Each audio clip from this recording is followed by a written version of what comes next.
La Russie franchit un nouveau cap dans sa capacité de frappe balistique. Le pays s'apprête à lancer la production en série d'une version améliorée de son missile Iskander-M, un système d'armes déjà redoutable.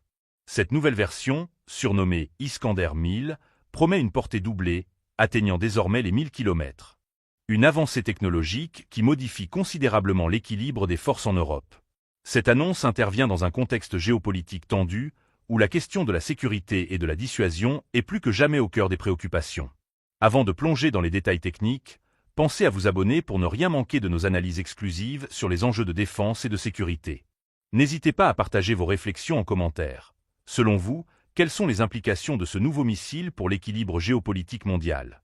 L'Iskander-M, dans sa version actuelle, est déjà un système d'armes très performant, capable de frapper des cibles avec une grande précision. Sa mobilité et sa polyvalence en font un atout majeur pour les forces russes.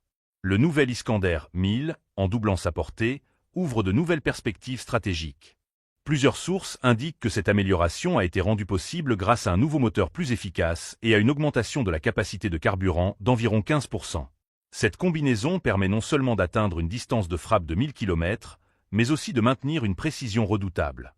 Les experts militaires s'accordent à dire que cette évolution technologique représente un bond significatif dans la capacité de frappe de la Russie. Les premières informations concernant cette nouvelle version de l'Iskander-M ont filtré en mai 2024, lors d'une vidéo commémorant le 78e anniversaire du site d'essai de missiles de Kapustin-Yar. Les images ont confirmé les rumeurs persistantes sur le développement d'un missile à plus longue portée. Les sources russes suggèrent que les Iskander 1000 seront déployés dans la région de Kaliningrad, enclave russe située entre la Pologne et la Lituanie. Cette localisation stratégique permettrait à la Russie de viser la quasi-totalité de l'Europe centrale et occidentale, ainsi que la région de la mer Baltique. Une manœuvre qui ne manquera pas de susciter des inquiétudes au sein des pays membres de l'OTAN. L'Iskander-M est considéré par les forces russes comme une réponse asymétrique aux forces conventionnelles de l'OTAN, considérées comme supérieures en nombre. La combinaison d'une grande mobilité, d'une grande précision, d'une variété de types d'ogives et d'une trajectoire complexe rend le système difficile à intercepter. L'Iskander 1000, en augmentant sa portée, renforce encore davantage cette capacité de dissuasion.